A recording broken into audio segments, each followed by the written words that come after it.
this is Anderson Cooper signing on in remembrance of the Dred Scott decision of 1857. A landmark case in U.S. history, the Dred Scott decision acted as a catalyst for slave law debate and reform, which in turn would eventually contribute to arguments that would seed the Civil War. Now, let's take a look at an outstanding teacher, Erica Mumash, as she teaches her students about the significance of the Dred Scott decision.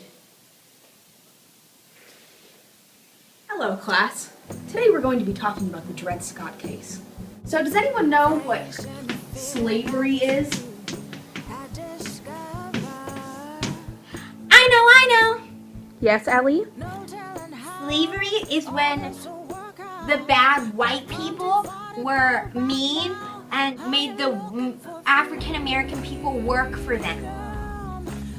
Slavery in this instance is when African Americans were treated like property by their white slave owners and not like actual human beings. Mrs. Mumash? Yes, Ellie? Who's Dred Scott? Let me tell you. So in the 1850s and 60s, the United States was a little something like this. Now people like Dred Scott, who came from the South, were slaves. This master, shown here in blue, took Dred Scott. He and Dred Scott, they went together right up to the north. But in the north, they didn't have slavery. Is Dred Scott still a slave? No, because they're in the north and slavery's no in the north, right? The people in the South basically thought, well, if Dred Scott belonged to his master when they lived in the South, shouldn't he also belong to his master when they live in the North?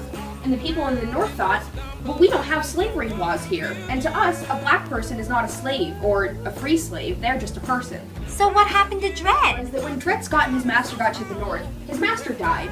So is Dred free now? When the government tried to tell him that he wasn't free and that he was still a slave, Dred Scott decided to sue the Supreme Court for his freedom. This was eventually decided in the case Dred Scott v. Sanford.